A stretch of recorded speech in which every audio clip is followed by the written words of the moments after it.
Alarm. Good evening, Blue Jays fans, and welcome to another lovely evening of Jaybird watching. It is almost spring training. The cold, abysmal evenings, the terribleness, groundhogs, all that kind of stuff are almost behind us, and we can start looking forward to green grass, white baseballs being crushed over fences, and bat flips, most importantly. So, per usual, the gang is with me. It is my week to host, but Adam Corsair and Brennan Panik are with us. Fellas, how are you doing? What's going on? Surviving, man. There's too much snow out there. Like I said, green grass, it's coming. I don't see none around me, man. It's all white snow. Or at least you'll see it on your Sportsnet feed soon enough. Yeah, that'd be nice. There you go. So, from all the fans that are already hopefully watching, we have another fourth window with us on the show here this evening, and we have our old friend Jason Lee. How are you doing, buddy? It's great to have you on the show for the first time, long time. Yeah, thank you for having me, Craig. I mean, it's been too long. I tried to make things work, but obviously, we're all super busy. But it's reading week for me, so you caught me at a good time, and I'm just excited to talk Blue Jays baseball with three wonderful gentlemen. Awesome, buddy. It's glad to have you here. And I guess we'll just kick it off. And Jason, this is what we always start off with our show. First off, I forgot. Thanks for everybody at Stadium Scene for giving us all the shout outs and everything that we've been continuing to get. And we are glad to be part of the Stadium Scene TV network. Also, hit us up on our Patreon account if you want to join the experience here. That is Jaybird Watching. And yeah, we can get you in higher on a show if you subscribe to our Patreon account, and we'll get you all set with that. But anyway, back to business here, fellas. Spring training is afoot, and unfortunately, the Blue Jays just lost out on one of their possible targets in James Paxton. Jason, is this a huge miss for the Blue Jays, or is this something that we're okay living without at the moment? I wouldn't call it a huge miss. I definitely wanted the Jays to be on him. I heard an interview by Matt Boyd, who was training with James Paxton, saying, he was Paxton was looking back to his old stuff. He was hitting 95, 97, I think, on the radar gun. And the spin rates, were also at when James Paxton was at his peak. I'm disappointed just because I don't think that the rotation that the Blue Jays have right now is good enough for a serious playoff run. Because if you look at it, Ryu, he's still the ace. There's no question about his talent, but he's had some injury problems in the past. And then from there, who's your number two? Is it Nate Pearson? The guy obviously is still really, really good. He has Cy Young potential, but at the same time, asking, a guy, who's had, less than 100 innings, I think, in the big leagues to be your number two starter is just way too much to ask. And, I would like to see Nate Pearson, get a lot more protection, whether that's in the form of Jake Odorizzi, whether that's in the form of Taijuan Walker or some other trade. And, even the back end starters, there's so many question marks. Tanner Roark, I hoped would never see pitch in a Blue Jays uniform, but he's maybe still the number 5 starter. Steven Matz, it's 50-50 whether he's going to bounce back to his old number 3, number 4 starter form or continue, to struggle. So, there's a lot of question marks. I'm not happy with the rotation as it is right now. So, yeah, I definitely say that losing James Paxton was a miss, but because there are other options out there right now, I wouldn't necessarily label it as a huge miss. Gotcha. Mr. Corsair, would you like to pick up the ball and run with that one? Yeah, I wasn't really of the 3 available starting pitching free agents that we were gunning for, that being Odorizzi, Walker, and Paxton. Paxton for me was the least desirable of the 3. The injury history was a bit concerning to me. Not that I would have complained if the Blue Jays signed him, but I'm not necessarily surprised that they didn't. From what I'm gathering, just in terms of reading the tea leaves, nothing insider or nothing really substantial. It seems like they're getting strapped for cash, because you figure if they had available funds or revenue to liquidate, they'd probably sign one of the 3 by now. It's specifically Walker, just because of the familiarity with it. But they're not, and that leads me to believe that they're either being patient with what they want to do and they're trying to wait out the process, or they might want to see what they have and evaluate during spring training to see if anything, lightning in a bottle. or they're just negotiating still. Of those three scenarios, I think the last one is probably the least likely. But I don't know. It's a little discouraging, but not really personally because I wasn't really gunning for him. So I by no means does the signing of Paxton to Seattle make me think that the Blue Jays are in, a terrible position. They still have options. It's just whether or not they're going to take advantage of those options. And as each day passes, you kind of got to assume they might not, and they might be looking for more, I don't know, bargain deals than just going all in. So as Adam's looking for the bargain bin buy already, Mr. Panikar, what do you think? Yeah, no, I'm not upset at all about missing out on Paxton. Ben Nicholson-Smith said today, or there was a piece written on Paxton today that was said basically that he had some interest. The Blue Jays conveyed a little bit of interest, but there was ultimately no contract offer made. So just shouts to me that they didn't want to go down the path of potentially injuries again for James Paxton and whatnot, and they just didn't feel comfortable signing him. So I'm fine with that. If they didn't think it was worthy of even offering him a contract, I think that speaks volumes to where their heads were at in regards to him.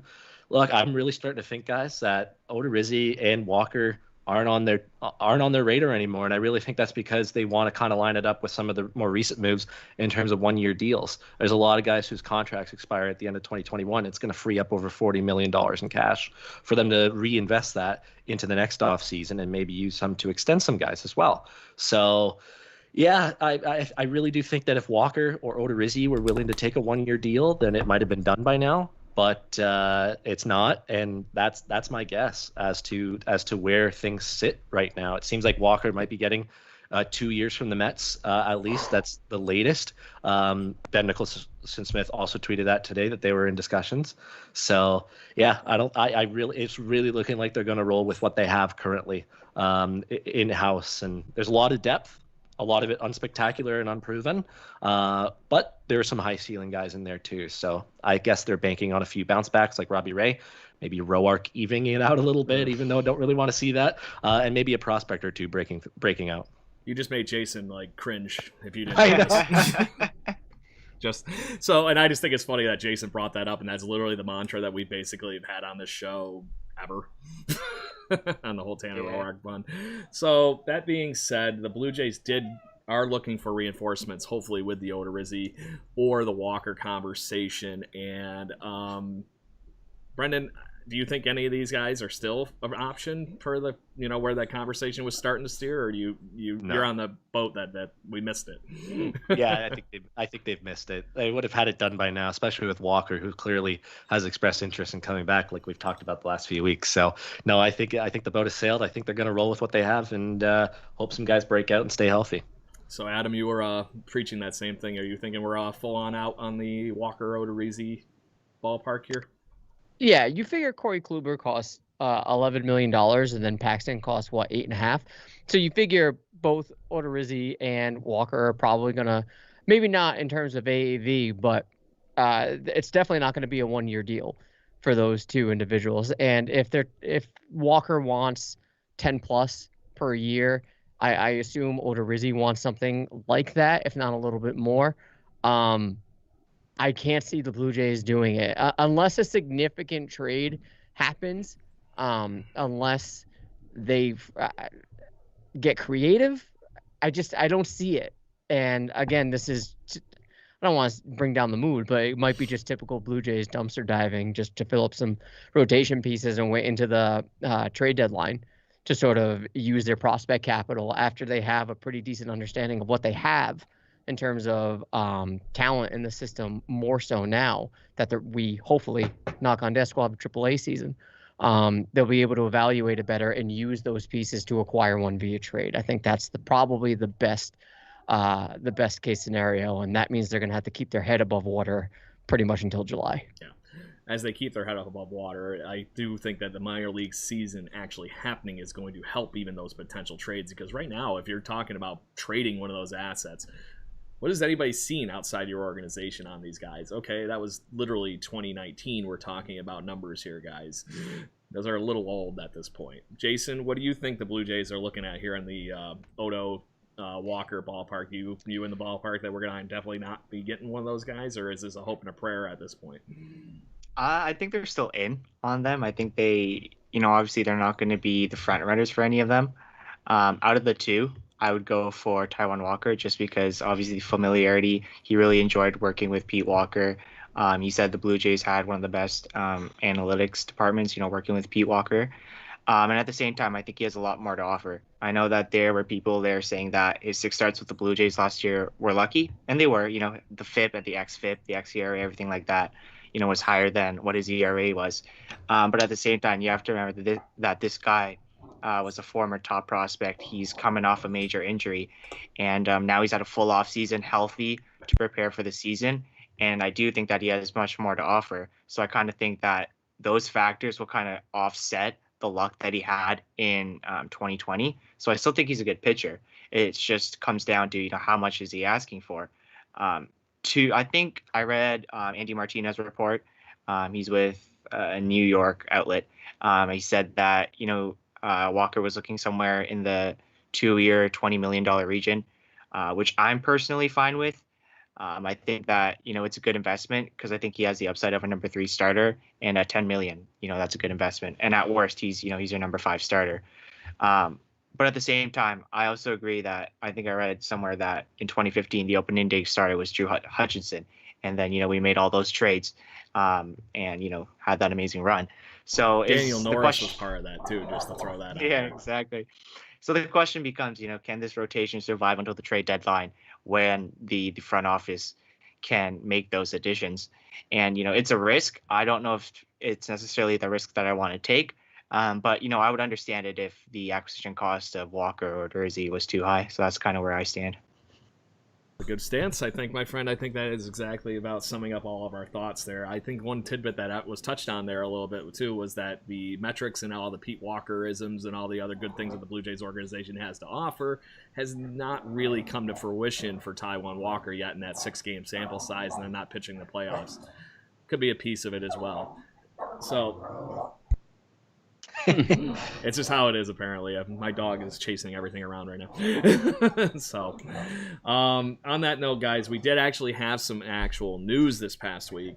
David Phelps has rejoined this team after we officially have full-on won the Thomas Hatch acquiring.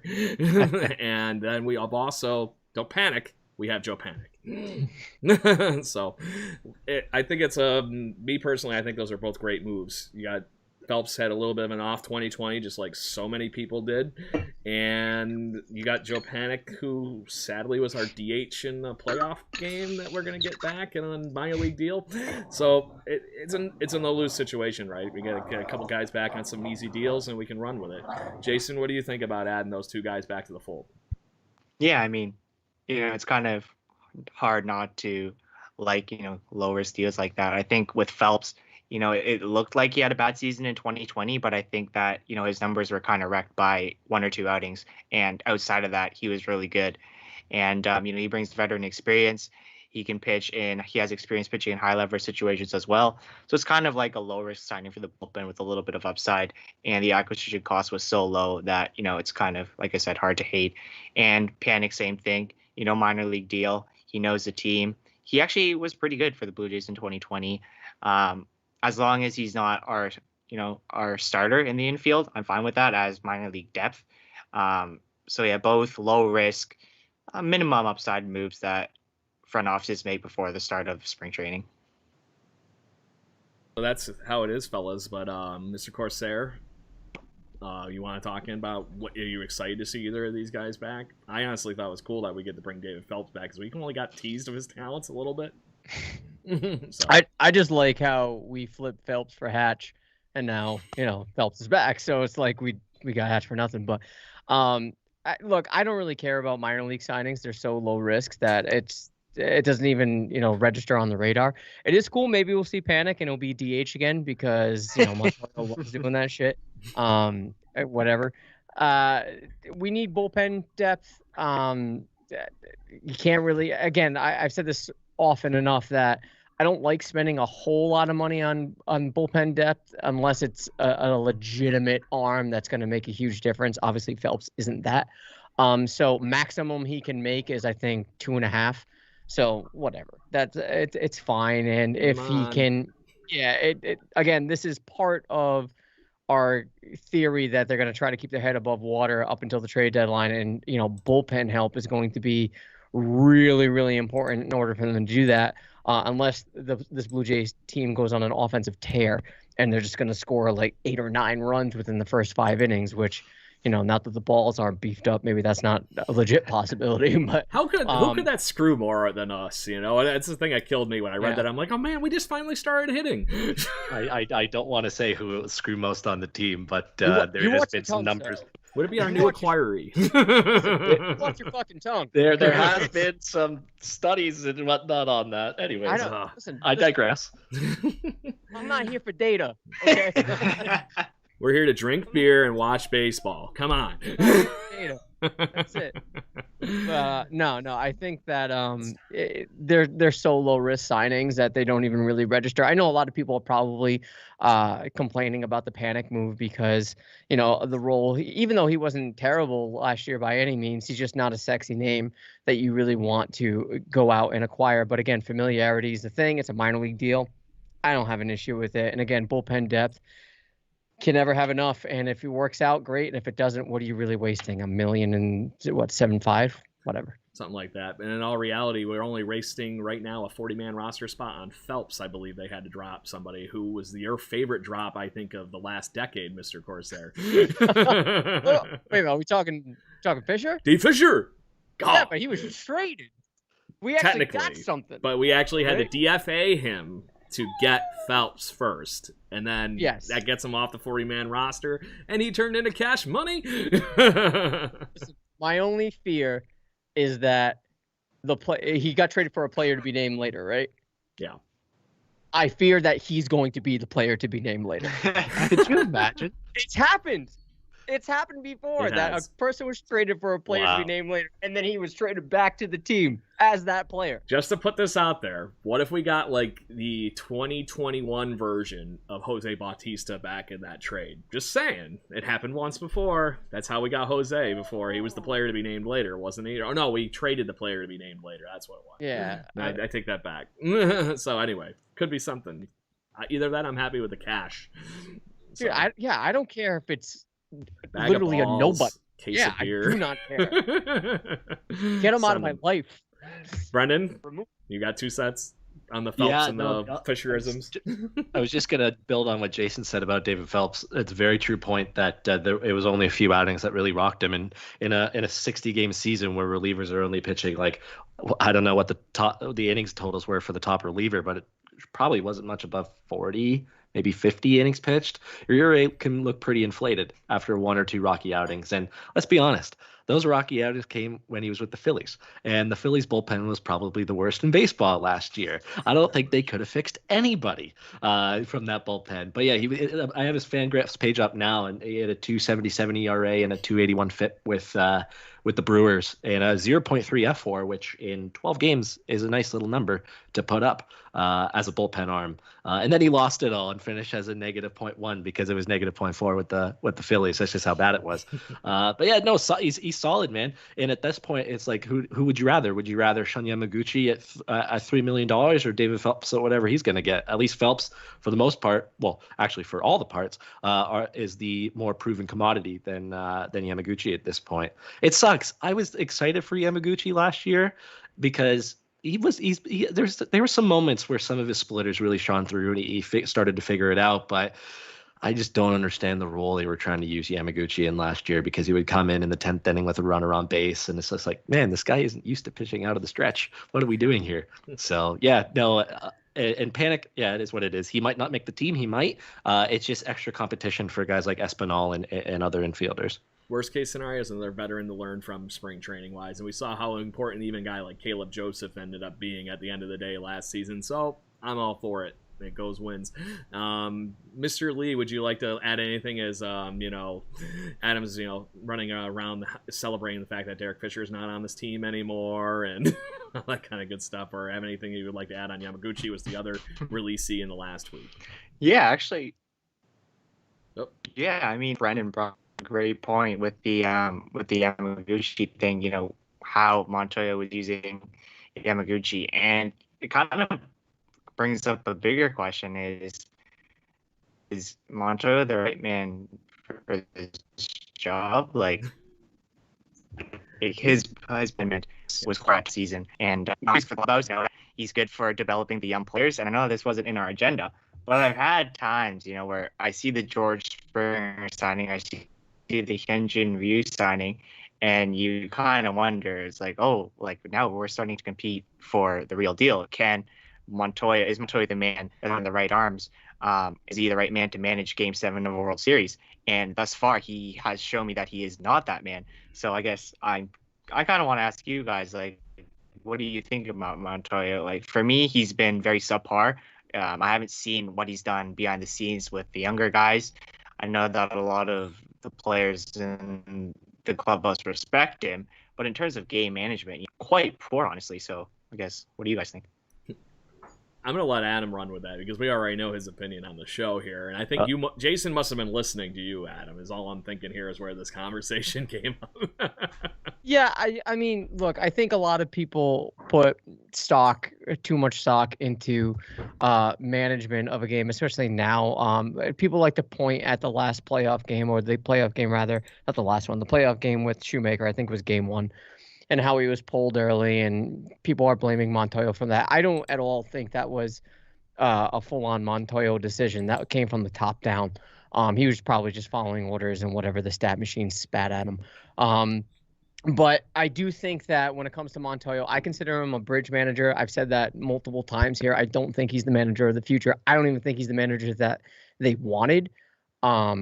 I think initially when going out and searching for that manager, I think they had someone younger on the mind, and it just didn't come into fruition. Not to say that he's, terrible at his job, or to say that he's got a bad baseball mind. I don't think that at all. I just don't think that he's the right guy for the job.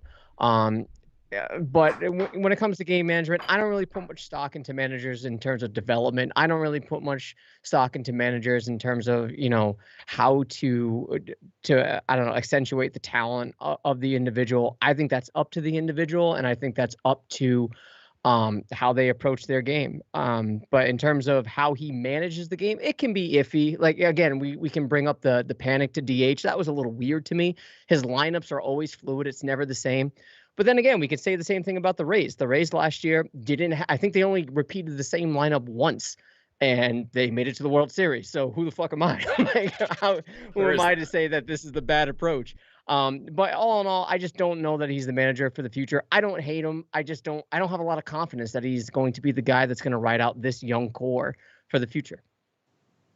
Yeah, I'm in the exact same camp, and I've agreed with you on that, Adam, for a while. I still think as long as they keep Brian Schneider in the organization, that he's the next guy, because he's won with this core down in New Hampshire, and he's grown with them the entire time, whether it's being up in Buffalo or now in Toronto. I think that's who I've said even a year or two ago should be the future manager. I know other people on Blue Jays Twitter brought it up too. So, yeah, it's a good question, Jason. It's a good debate to have, because they seem to really like him, but at the same time, like I know he's probably a minion and gets handed a lineup card every day from the analytics department, and he has no say over the matter whatsoever. He may have a little bit, but the most part, it's like, hey, man, when we hired you, you are bought into the analytics like you said you would be, and we're going to be giving you the best constructed lineup by what the computers are saying. At least that's the way it seems to be. I mean, that's really the only logical explanation between the lineup being different every single day, is that they hand this to him and say, these are the best matchups and the best spots to hit guys in against this starter today. I truly think I'm with you, Adam, and with you too, Jason. I'm not sure if he's the guy to lead this team into the playoffs. If they make it this year and he does well, I think he may buy himself another year. But much beyond that, you might want to start thinking about, okay, we got to start capitalizing with this core right now. It wouldn't surprise me if Baldelli was the guy that they really wanted when, Yes. He was young and relatable. And I think when you have a guy like that with this young core, like, imagine him. He wasn't the best of baseball players, Rhode Island native, but still, he wasn't the best of baseball players. But still, you have someone like him relating to a guy like Bo or to a guy like Cavan. I mean, that's cash money.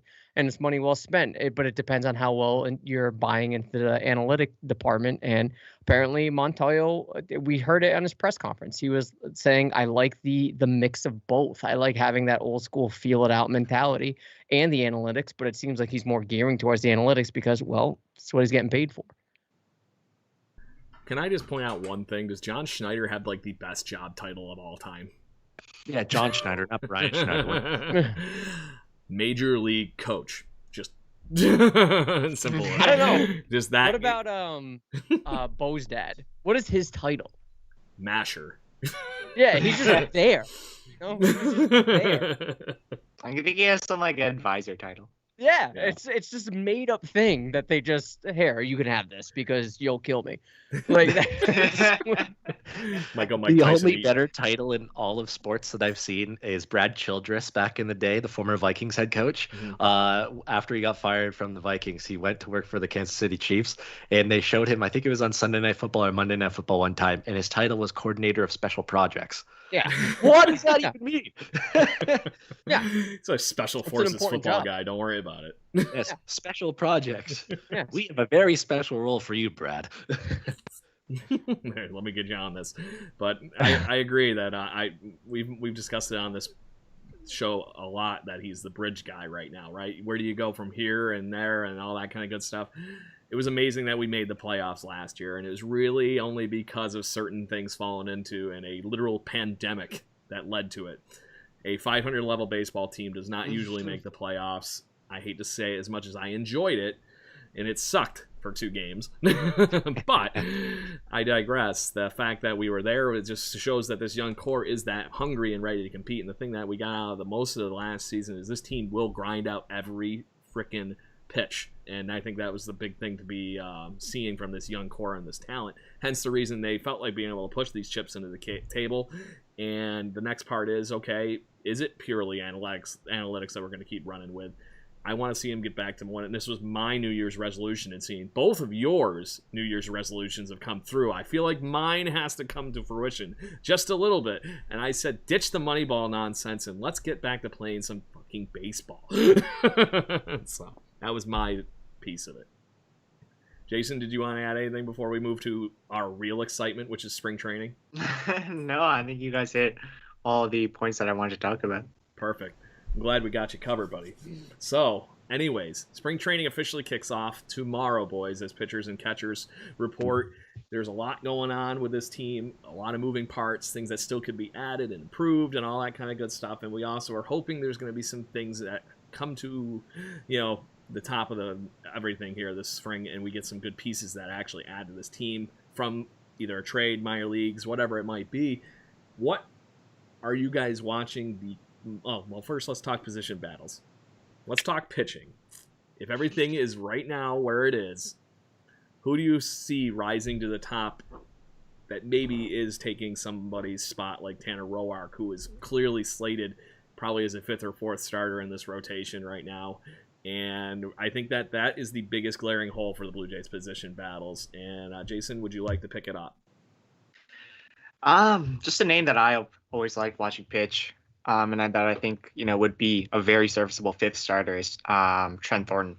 He kind of the weird delivery, but all his curveball is really good, and he added a cutter last year, and I really wanted to see it more in action before he got injured, and they kind of shut him down for the season. So I'm kind of excited to see what shape he's in, exactly how much of an opportunity that the Blue Jays are going to give him, and maybe they're seeing something in him or the other younger guys. That's kind of convincing them to, hold the money on Taijuan Walker, hold the money on Jake Odorizzi. Let's hold it for, the trade deadline where we can, acquire a contract or something like that. Because, is Taijuan Walker a huge upgrade over Trent Thornton? I wouldn't say a huge upgrade. I would say an upgrade for sure. But I also think that Trent Thornton can easily be a low 4, high 3 ERA guy that gives you 180 innings at the back end of a rotation. So yeah, I'm just excited to see how he pitches in spring training, and he is kind of like my sleeper to watch out for in terms of the rotation battle. Yep. Brendan, let's start with you now, I guess. Move it, sure. Change the rotation a little bit here. Yeah, no, sure. So even I'm tinkering. Jason, I think I think Trent Thornton is a forgotten guy because he went out injured and didn't pitch very much last year. So maybe that's just added reason for why they may not feel an urgency to go out and sign an arm, is because they still have him and a bunch of others that can compete. The arm that, and I've said this before in previous podcasts, so sorry if I sound like a broken record, but they did pay the most this past deadline to get Ross Stripling. I know it's because he has some years of control left, but he's had some really, really good stints with the Dodgers in the rotation, and is a very good swingman. In my books, Ross Stripling is probably not going to come close to pulling what a Marco Estrada did in 2015 when Estrada came in from the bullpen, pitched well enough, came into the rotation for injuries, and then just took off to become the dominant Marco Estrada. But I could see something similar-ish where you get stability from Ross Stripling, whether it's 6 innings, maybe the occasional 7-inning start, even though it seems to be a thing of the past for Jays. God, freaking out. I know. I don't want to say it, but you never know. Yeah, even if it's low 4s, I think that's fine for a guy at the back end of the rotation, and it's better than what they got from anybody outside of Hunter and Ryu last year. So, yeah, Stripling's the guy for me. I think people should be paying attention to a little bit more. And I would honestly not be surprised if Roark gets off to a slow start. They either eat his money because it'll cost less because they've had him once the season starts, or they flip-flop and Roark goes into the bullpen and Stripling comes out into the rotation. There you go. Adam? It's funny because Roark's the oldest guy on the in the rotation that has a spot. A chance to be in the rotation. You would think it'd be Ryu, but it's actually Roark. Yeah, I think Stripling absolutely has a chance to get in there. I think you have a bunch of wild cards in here. I think Hatch can be a wild card to get into the rotation. I don't really think Roark's even going to make it out of spring training. I really don't. I hope not. You know, so if you're, are we convinced? Are we convinced? Obviously, Ryu and Pearson. First of all, are we 100% convinced that Pearson is going to start in the rotation and not in AAA? I'm not 100%. Not 100%. That's what I'm saying. So it might be just out of necessity but I can't see a scenario that Pearson gets beat out by Roark unless they're just being stubborn and they want to give the development to Pearson.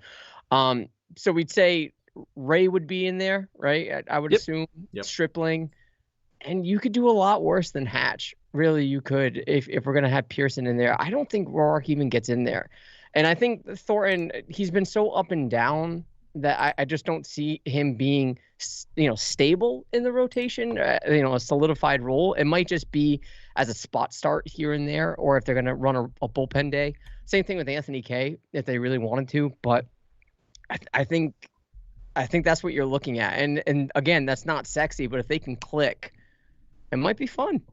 All you really need out of this team is 6 innings for a starting pitcher. Especially when the bullpen looks as good as it's going to look. Yeah, that's all you need. So, I wonder if this is a fun time to play a game. So, hold on, I have breaking news. Uh-oh. Go for it. Tim Tebow is retiring from baseball. Oh, no! Oh, come on. I was looking forward to seeing him in Syracuse this year. I thought we were finally going to get talking. We got to talk breaking Blue Jays news. He got me all excited. I gotta give credit to my source, Rich, fellow small boy. All right. There you go. So you just wanted to make sure you officially buried all my chances of drafting him in fantasy football again. Of course. Just saying. Of course. So I'm looking at the 40-man chart, guys, right now, and I was just thinking, you know what? Let's just look at the pitchers that are starting pitchers, and you will tell me better than Roark or not better than Roark. Let's see what happens here. This will be an easy game. I'm going to start with a guy that actually, quote-unquote, is destined for the bullpen, but has been a starter for the Blue Jays in past, Ryan Borucki. Better, as a starter? If Ryan Borucki better as a starter than Roark or not? No. No? Anybody? I don't want Borucki in the starting rotation at all. I'm the same. I think he's better, but I would agree that he's been lethal out of the pen. I agree. Yes. Wild card guy, Tyler Chatwood. Better or worse than Roark? Ooh. Just based what you're gonna get, but he was a great starter off with the last year. I'm gonna say no. Mm-hmm. I'm gonna give you a match, even. Yeah, I was gonna say it doesn't matter. I could say that. Yeah, If they're equally fighting for frustrating. spots, if they're fighting for spots, we're in a bad position. Yeah. I'm just going. I just thought it would be a fun game. I'm going through every guy that's starting pitching in our rotation right now. We already mentioned Thomas Hatch, probably better, right? Better. Okay. Yeah. Anthony K. Better. Yeah. Yeah. Oddly enough, apparently Alvis Luciano is still on our 40-man roster. I'm surprised that's still there. Not yet. Okay, not yet.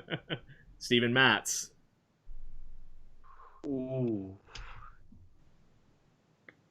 Again, I think it's the same thing as Chatwood. All right.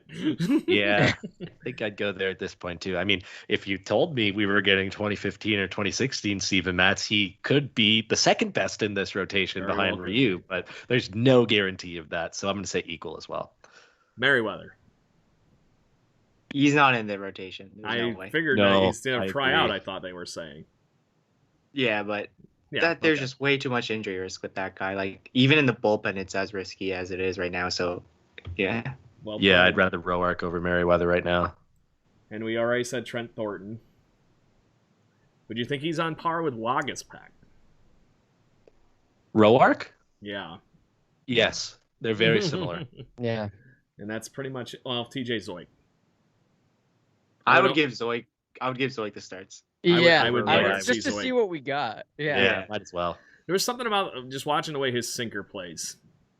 The way I see it, at least in American League East ballparks, you got a guy versus Roark who's more pop fly ridden versus a guy that's going to keep the ball on the ground. And I always would rather pick the guy that keeps the ball on the ground. Ground balls are more democratic, according to Bull Durham, right? Yes. So, anyway, I'm done. So that would have been a fun random game to play. So, as far as position battles go, the other one I think there's the one that's going to rise to the front here, guys. Is we more or less have our 4 outfielders. I'm going to just call that done. But what the hell is going on at third base? Who's going to play first? You guys want to give me that position battle in a summary here? Jason, you want to kick it off? Do we have our 4 outfielders? Like I know we have our 4 outfielders, but is Grichuk just going to be a bench person then? DH? That's just thinking about that. Is he Yeah. happy with that? It's a Right. very good point. Right now, if you're going to... Well, let's just go to the outfield so you're going this direction. If I was going to go right now, at least the way I was constructing this whole thing is I'd be playing roulette with the who's got the day off in the outfield to play DH, because in all reality, those are some good bats when it really comes down to it. The question is, with that next piece, is who plays third and who gets shifted around because of Semyon being here. Does Rowdy Tellez, I think, is a better hitter potentially and a left-handed bat than Randall Grichuk if he's going to be taking DH spots. And I think 100%. I like the balance, so I don't know. What do you guys think? Who wants to just run with it? Just Oh, the I don't know. outfield It's tough. Just the outfield. or guy. third pitch. Let's go talk outfield first. Okay, so I think Gurriel is cemented in left. Yep. Some guy is cemented in center. Who is is it? action?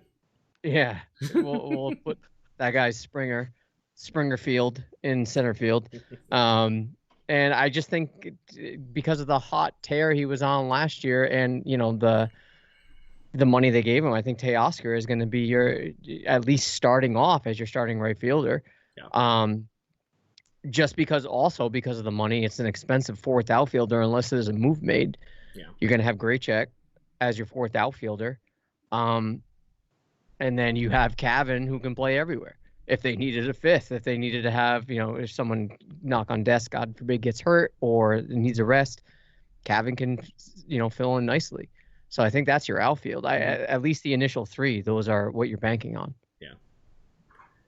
Still all reeks of trade to me. It's got to. It's got Yeah. Because look, if you because I agree with Adam, and I think Jason, you might as well. That's where it has to be taken a step further. So let's just say you run with that, and Grichuk, who probably isn't going to be happy about his spot on the team right now, either you play Grichuk in right and Teoscar at DH, or Teoscar at DH and Grichuk at in right, or whatever the alignment is. And then it comes down to, okay, so who's playing first base that night? Is it Vlad? Is it Rowdy? Whoever's playing first base, let's say it's Rowdy. Okay, is Vlad playing third or is he DHing? And then in that scenario, Vlad's playing third, where's Cavan? Because Simeon was brought in to play second, and there's no room to play Cavan because DH is now locked up, right field is now locked up, left field. So it absolutely reeks trade. And I still think there might be one during spring training. Like if Grichuk gets off to a hot start, or maybe Rowdy gets off to a hot start in spring, I still would not be surprised at a deal that will consummate in spring training once stuff starts getting underway. We've seen, remember, it was before opening day, was it 2013 or 2014? All those trades the Padres made when they got Craig Kimbrell and Justin Upton right before opening night. So stuff like that could happen. But they're in a good position no matter what way you look at it, no matter what alignment it is. The offense is going to be just deadly. Yeah. I'm thinking about third base. I think having Vladdy there, I don't want anybody to walk into this thinking that it's his to lose. It has to be his to earn at this point. I don't think he's going to just walk in and automatically be given third base. He's got to be proven that he can do it. I don't love Cavan at third. I really don't. But in a pinch, See, that's the I thing guess that kills you me can put about him this in whole thing. Because to me, he's second base all day, and I don't even want to mess with it. But unless Semyon is going to move to third, which in my opinion, he's got the better arm of the two, and he could probably learn third base because he's a shortstop.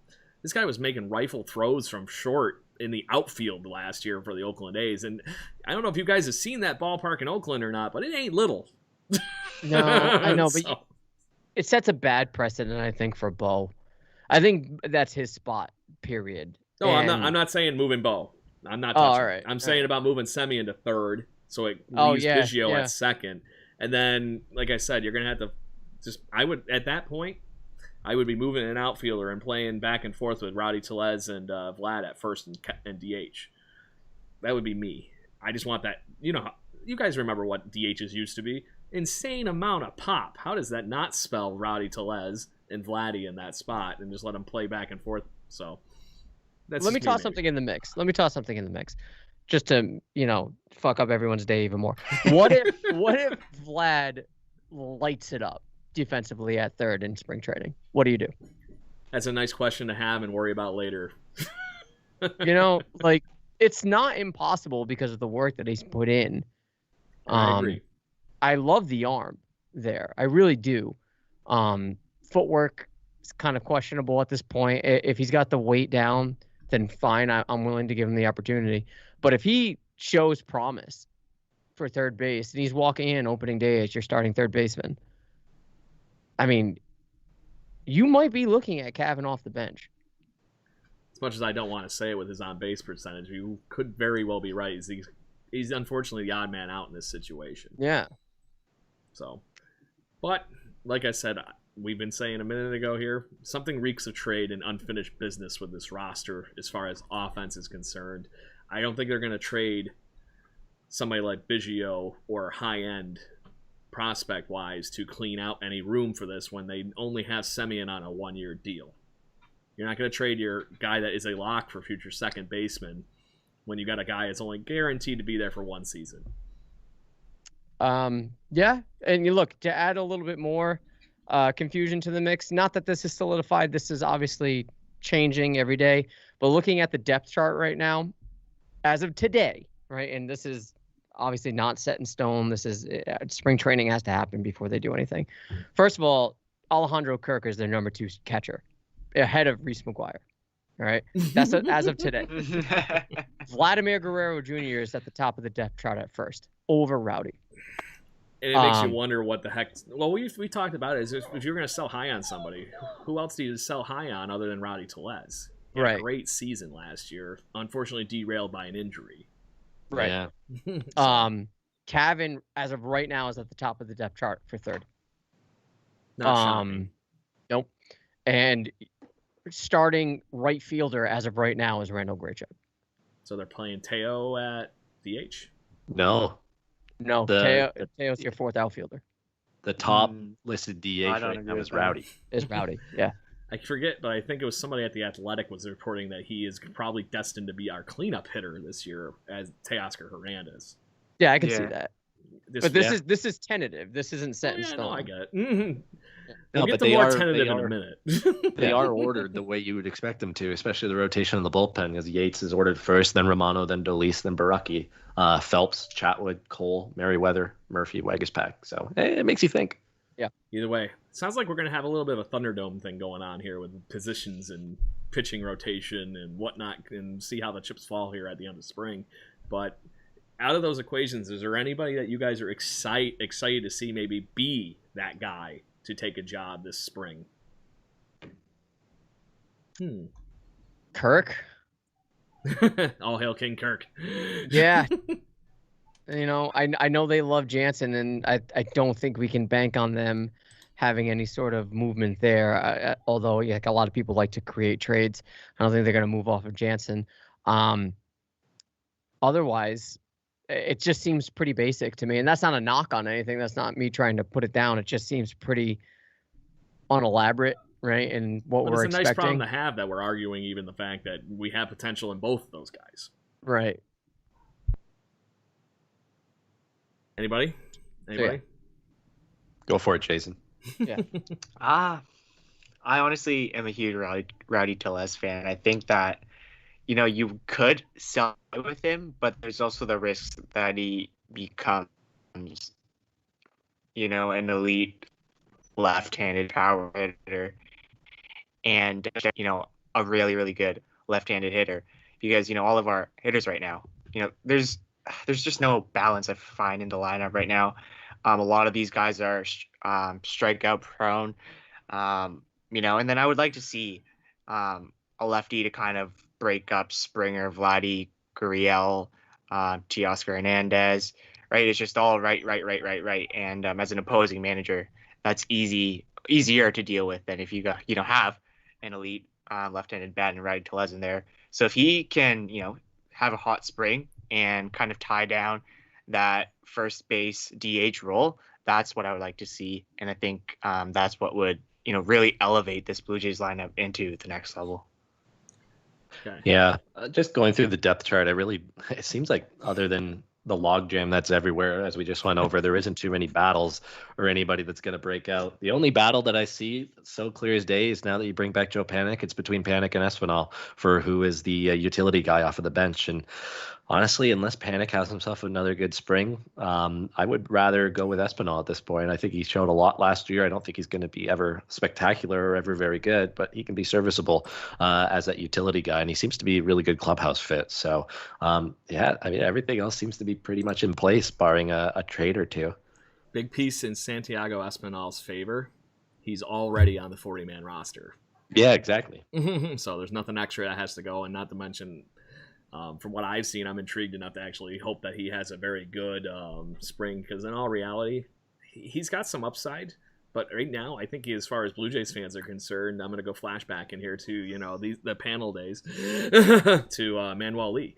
He kind of reminds me of that, and he was in our shortstop for the 1992 World Series. So I think that's at least where he can be. If he goes higher than that and exceeds that, it's fine by me. He's already got a great glove. If some of that power that he showed in the minor leagues comes through, great. Perfect. Does anybody else have anybody else they're excited, period, for this spring? Or as far as what you're going to be looking forward to watching in Blue Jays baseball, period, for this spring training? Not so much battle stuff. Springer. Yeah, I was going to say home runs.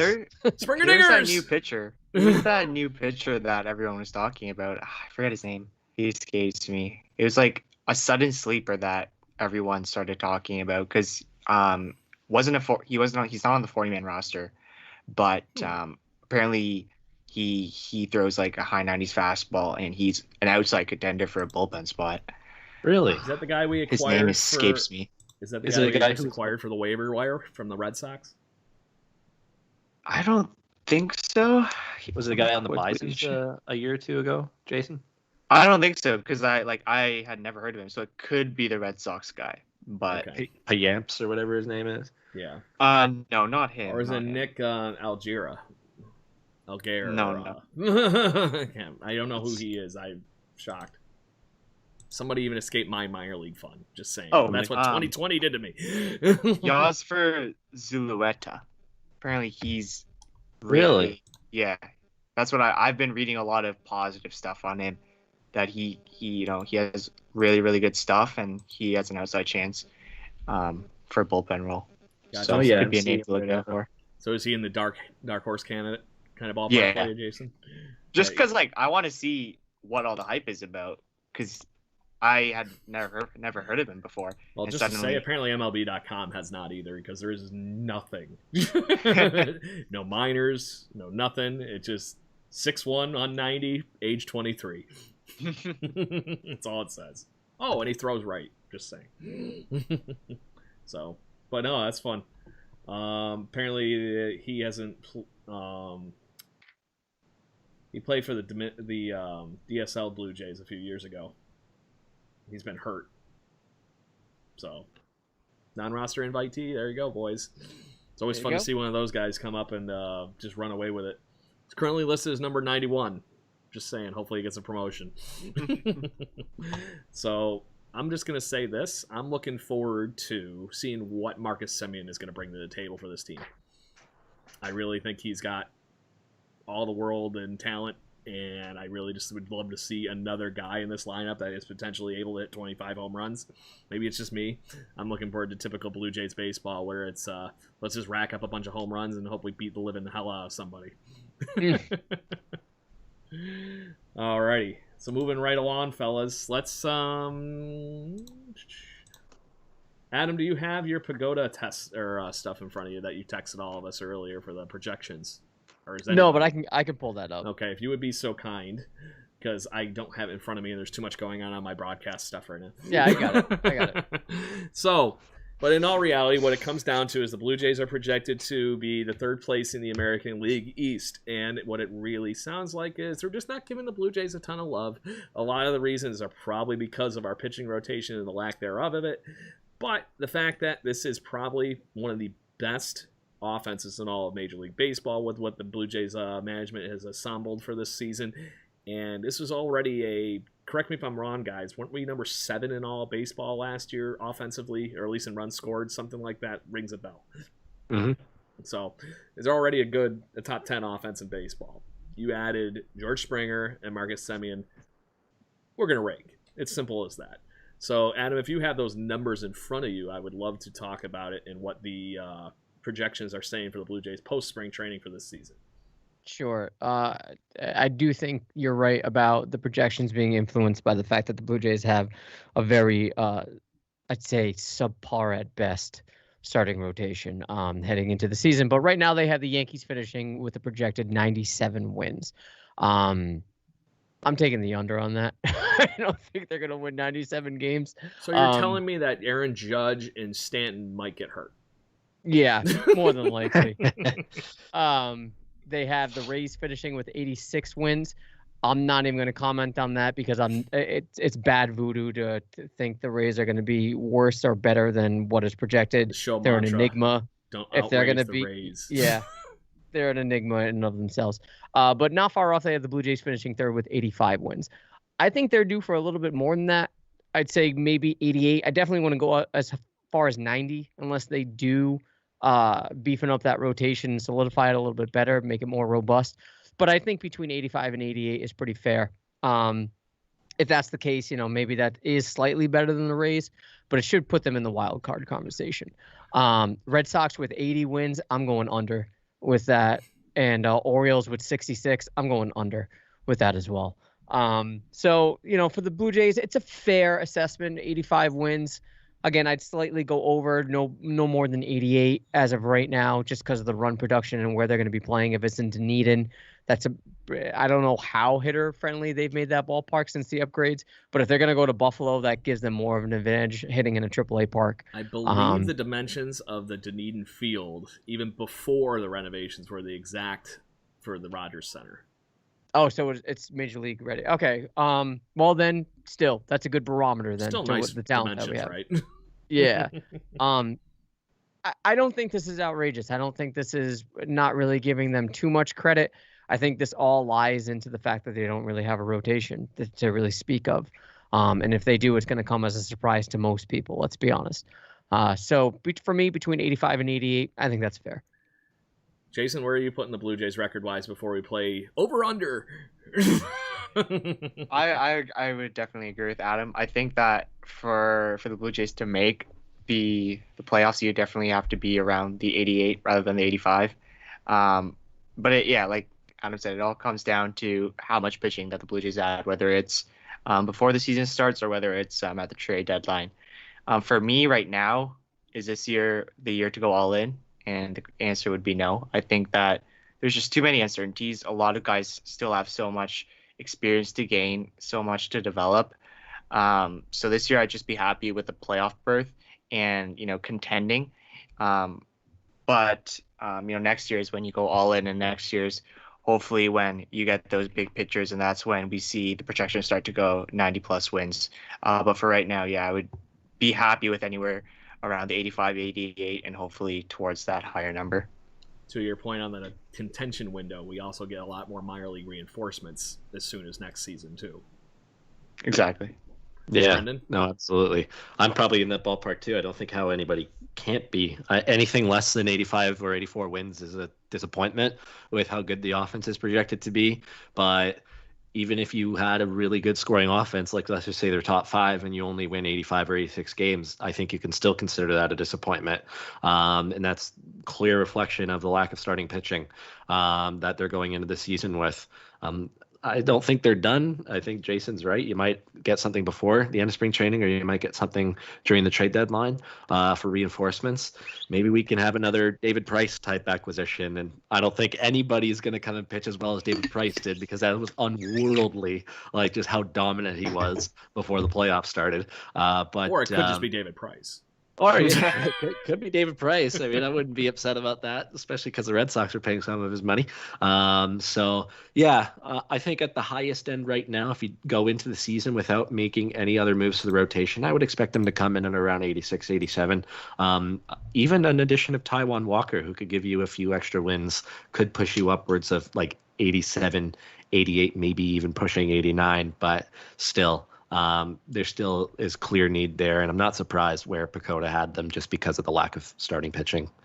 There you go. So let's play over under. Play the game show music. What was the number you had for the Yankees? 90? Me or them? Pagoda. 97. 97? I'm going under. You went under. Jason, what do you think? Over or under on the Yankees? 100% under. A definitive 100%, not just normal. Just hey, done. Not gonna happen. Yeah, Brendan. I agree. Can we acknowledge too that the Yankees rotation on paper is banking on a lot of the same stuff the Blue Jays are? Behind Ryu and Garrett Cole, you're banking on Corey Kluber, who may or may not stay healthy. The Rangers had serious concerns about whether his arm was going to stay attached, which is why they let him go. I know they were also trying to save money, but still. And yeah, a lot of guys coming back from injuries. They lost Tanaka, they lost Jay Happ, and other guys. So they're hoping Taon can jump in and be what he was with the Pirates, but in all reality, he's still that's an if too. Yeah, that's a big if. So there's three guys out of five, and Davy Garcia obviously was pretty good last year. You got to hope that he continues his development. The Yankees behind Cole, just like the Blue Jays with Ryu, have question marks, and they're very similar type question marks to the Blue Jays. So yeah, I'd be under as well. I don't think they'll drop below 90, but maybe around 94, 95 wins. Let's flip that around to the offense side here, though. How certain are you with their offense? Outside of, Torres being one of the best players in baseball as a young talent, are you expecting Gary Sanchez to be good? The two other guys to be around so that you have, three main bats in your lineup in Stanton and Judge. And is Gio Urshela really this good? Just saying. What do you guys Even think? LeMahieu could take a step back as well. Yeah, DJ could for sure take a step, especially with the balls not being as juiced. Ooh. Definitely a home runs. Yep. So, yeah, the offense. And another guy that you didn't mention that they're banking a lot is Luke Voit too. I mean, Luke Voit just kind of came out of nowhere last year after he slimmed down. Hopefully, it has the same effect as Vlad with slimming down. But yeah, no, in the injury concerns for sure, the Yankees' offense just looks so different when even just one of Judge or Stanton isn't in the lineup, because you could pitch around the other guy and get to Voit or get to whoever else. So they have question marks. I have no doubt that they're going to win 90 games, but at the same time, Blue Jays the last few years have played the Yankees really tough, and it'll only be tougher for the Yankees when they play Toronto now. So maybe we shouldn't be as scared as the Yankees as the projections are saying. Adam, you got anything to add to last before I move to the next candidate? No, I think their offense is quite good, and I think they're pretty scary, all things considered. I don't think we should take that lightly at all. And I do think they it would not surprise me if they eclipse 90. I just think 97 is a little high. Like anything It's high. approaching 100, I'll put them at the 95 mark. And I know that's just a 2 game difference, whatever. Yeah. But I do think they're capable. You know, assuming health, right, and you can't really bank on that too much in baseball, especially with the injury history of the Judge and why is his name escaping me right? Stanton. Yeah. Giancarlo. I think they'll be all right. I think they'll be well ahead in first. Yeah. So let's move on to the next piece. You had the Rays at how many wins for Pagoda? They have 86. I'm going to call that spot on. I'm not even going to say over or under. I'm thinking that's like right there. And this is even saying after they lost all the pitching that they had, they moved around some of their offensive pieces. Brendan, where do you have the Rays? Does that sound about right to you? I'd go a little over. Again, and that's just all to live up to my not my Christmas wish list, my New Year's resolution of never selling the Rays short like I do year in and year out. Look, I know they've lost some starters, but they have more coming. And Wander Franco's going to get here at some point this year, and he will be a beast. He's projected to be better than Vlad was. So yeah, I think they might come in at around 88, 89, kind of like what we just said with the Jays. I would go over on that. And they always seem to find the Randy Arozarena. Just saying. They always do it. Jason, over or under on the Rays on it at 87? Definitely over. I think that the Rays are still the team to beat in the AL East because, they did trade Blake Snell, but the pitcher they got, Luis Patino, he's supposed to be one of the top, if not the top pitching prospect in all of baseball. And, I definitely don't want to sell the Rays short. They always seem to find the hidden gems. They seem to work the opener or whatever bullpen magic that they find. They always have some weird 3/4 arm throwing 100 miles per hour coming out of the bullpen. So in my opinion, a team that's gone to the World Series last year, they're definitely still, in my opinion, the favorite for the AL East. And as a Blue Jays fan, I am definitely more scared of the Rays than the Yankees. That's just for me personally, though. Me too. That's not just because of the Trop effect, is it? That's definitely plays a factor. Piece of the map. Got it. So I wouldn't be shocked on that whole thing too, because from the glaring eye things we were just talking about, that the Rays have always managed to find a way, and they are the team to beat. They were the, American League champions. Just saying. So went to the World Series, yeah. Blue Jays, like I said, pending some wild cards. We're at what we talked about a minute ago. The Red Sox, I'm gonna even bury them under what you had. What was the number? 80. I said under as well. Yeah. I don't see how they're a 500 team. Is anybody else on that ballpark, or what are we going here? If we go around under with me and Adam. I would say under as well. Brendan? Yeah, probably under. At the same time, maybe they come close to that projection of 80. It depends. I mean, it depends how Sale comes back. I'm just trying to pull up their depth chart right now so I could go through and just look at their pitching. They have a lot of wild cards who could bounce back and provide some stability to the rotation, like Eduardo Rodriguez. Garrett Richards is terrible signing. Nick Pivetta, they made a trade for.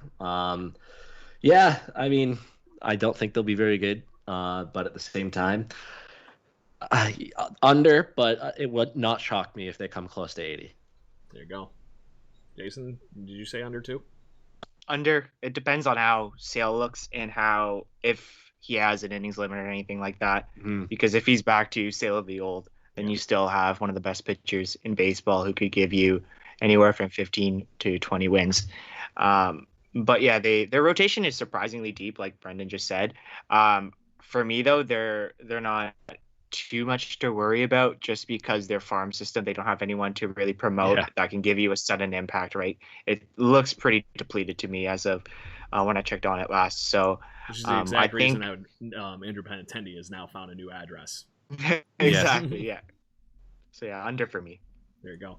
And are we I'm gonna say it. I'm just gonna say it. I'm gonna be this guy. I'm gonna say over that the Orioles are not gonna finish in 5th place.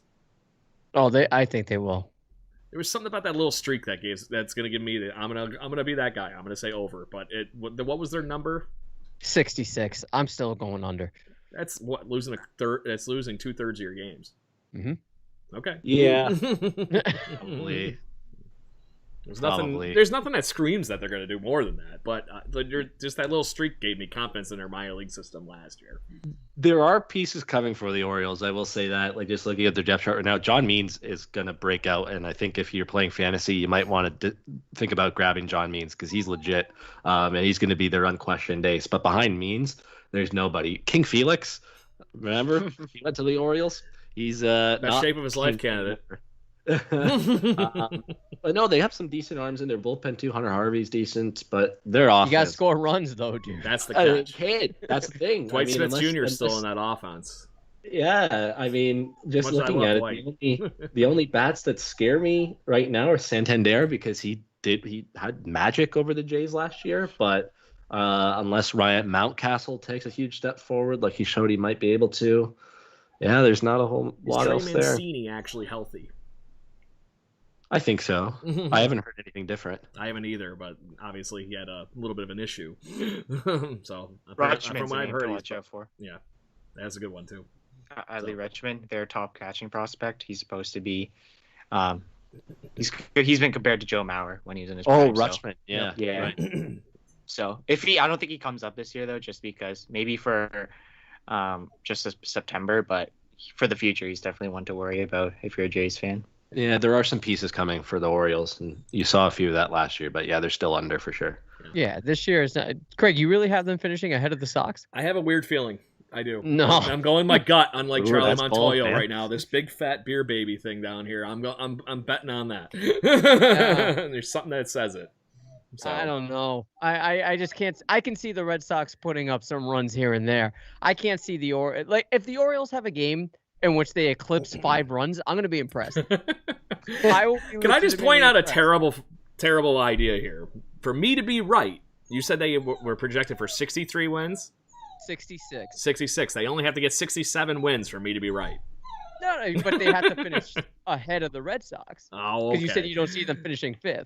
It's going to be a close race for the bottom of the AL East, I think. Just like how I think the other 3 teams that we've been talking about with the AL East is going to beat the living shit out of each other. All right. Hold on. Let's make a friendly bet, a friendly podcast bet. I'll give up my hosting week if. Yeah. Do you see the Red Sox winning less than 70 games? No. I don't either. You have to remember that Alex Cora is coming back, and despite all his roles in that Houston Astros controversy, he's still one heck of a manager, and he's gonna have a huge effect for them. Yeah, I can't see them winning less than 70, and I can't see the Orioles winning 70 plus. No. I just can't. Okay. I was only being a dick because I think they could have made the one extra win, which would have put them with the Red Sox. But fine, all right, have it your way. What's the bet? Who would you guys rather be a fan of right now when you look at active rosters? Would you rather be Orioles, Tigers, Royals, or Pirates? Probably the consensus 4 worst teams in the MLB right now. Tigers for me. They have a bunch of good pieces. I'm in the boat with the Tigers too. I think I'm there too. The Royals maybe, but I was gonna say Royals, Tigers are up there. The Tigers have Torkelson, who was like the number 1 pick.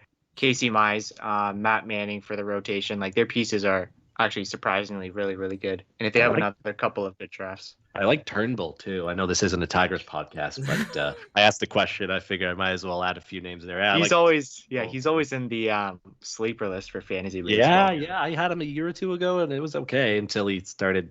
I think he got hurt, or they just went on a terrible losing streak. So I'm like, Plus, in the piece of that, too, in my opinion, the Tigers have had a better chance to gather that young talent with those other teams that we have been talking about. The Orioles just completely shot the shit out of their rebuild and, blew up all their money on Crash Davis.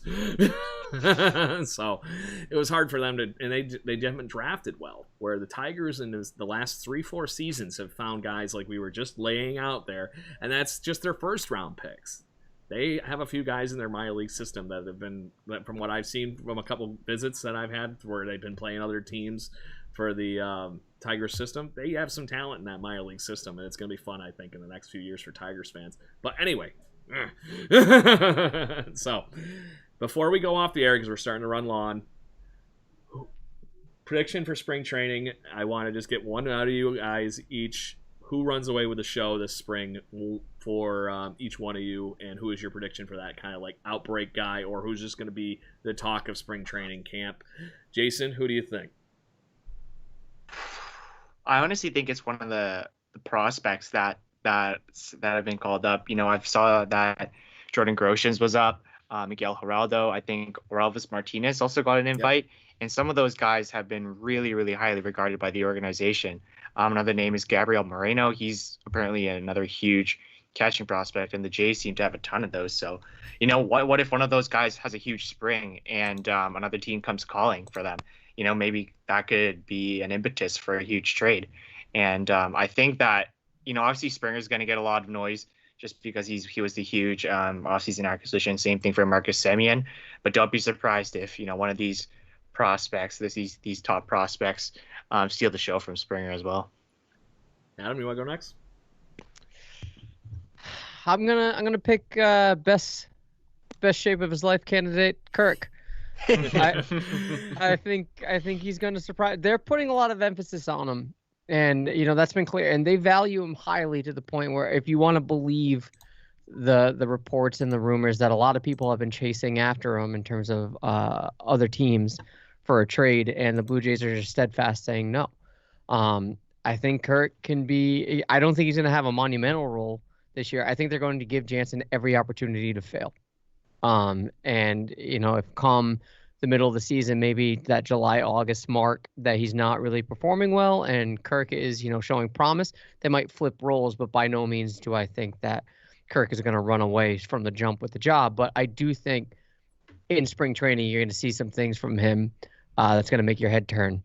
Otherwise, you look at the team, it's pretty straightforward, as we already said. You expect a high-level performance from a lot of the players on this team. Not that I don't expect it from Kirk. I just think he's going to open a lot of eyes and earn it. So I like stories of under the radar, even though he's not really under the radar. I like the stories of best shape of your life, you know, getting into that yeah, and just breaking through. So why aren't you picking Vladdy then, Mr. Best Shape of your life? I mean, the hype is there, right? The hype and is there. We've been let down a little bit by Vladdy, and I'm not saying that he's a bust. By no means am I trying to imply that, but you know, the dude had a fucking MLB Network special for his debut, and it what are we doing? Like, made me leave the country to go see Brendan.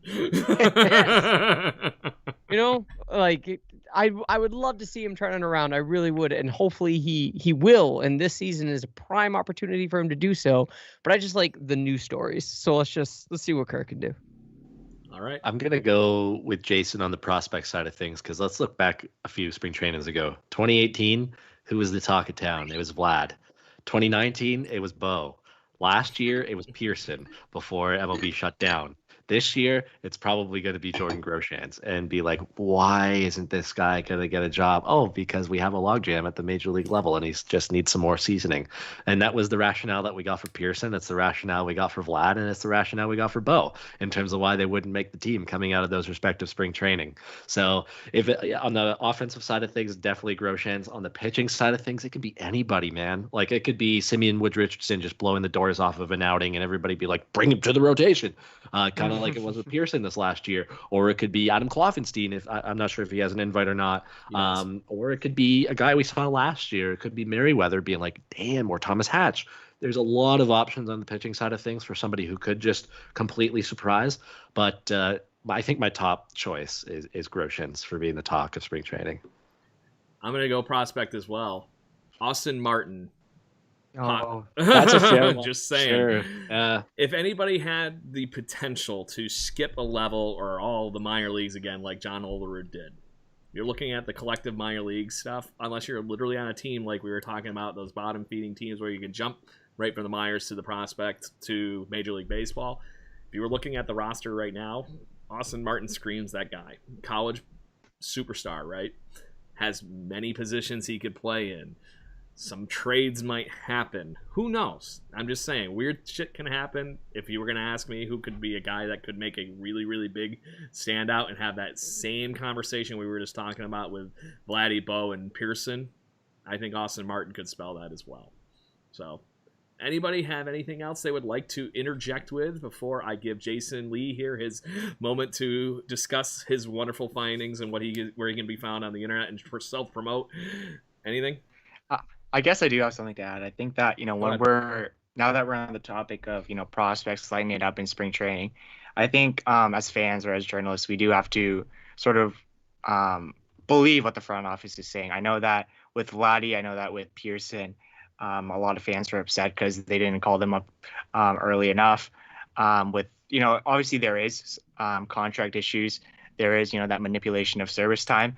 But at the end of the day, we saw Vladdy get called up and he struggled. We saw Pearson get called up and, he also kind of struggled as well. So when the front office says a player or a prospect is not ready, I think it's important for us to, believe them, because they are the ones who are getting the scouting reports every day. They're the ones who have been talking to the coaches. And that's kind of one thing that frustrates me. And I get that you want to see your team's top prospect in the big leagues as soon as possible, but you have to think about the future, right? What's best for this player? What's best for this team? And in the case of both Vladdy and Nate Pearson, I think that maybe they were rushed because the fans were pushing. But I hope that doesn't happen with the likes of Austin Martin, Jordan Grosjean, Simeon Woods Richardson, et cetera, et cetera. There you go. Anybody else? Wise words. I agree. Well played, sir. All right. Well, Jason, if you want to continue to, preach here for a second, go right ahead. Tell Blue Jay Nation where they can find you and the so far the 150 listeners that we had live with us tonight, where they can find you and your work. And obviously, you're more than welcome to come back and join us at any time you feel like. Yeah. So I'm still with Jay's Journal right now. Write the articles for Jay's Journal. But right now, actually, I've kind of been focused more on the Korean sports side of the industry. And I've actually partnered with a Canadian company to develop a fantasy football game for Korea's domestic league. So that's where all my energy has been poured into. That's awesome. But I'm still avidly following Blue Jays news. I created that fun little tier system to make sure that the reporters were, not the fans knew which reporters are credible, which were prone to make some mistakes from time to time. And yeah, I'm most active on Twitter and write the occasional Blue Jays article for Jay's Journal. There you go. At Jay's Hub, right? Jason's_Jay's Hub. That's what it was. I couldn't remember off the top of my head. Sorry. Thank you for correcting me. So, anytime. Blue Jays fans, it's been another wonderful evening of Jaybird watching here. We were glad you all joined us. Make sure you hit up that experience stuff on the Patreon account. There is more stuff coming, and that's any of our social media at BirdwatchingGC, and also catch us wherever you get your podcasting pleasures from. Stadium Scene, shout out as well. Thank you, Brendan. And as far as everything else goes, Jason, it is tradition to hear since the Caleb Joseph, to end with two claps and a Ric Flair. Ready to join us and shout, "Let's go Blue Jays"? Yeah. All right, let's go, boys. Let's go Blue Jays. Let's go Blue Spring Jays. training. Woo!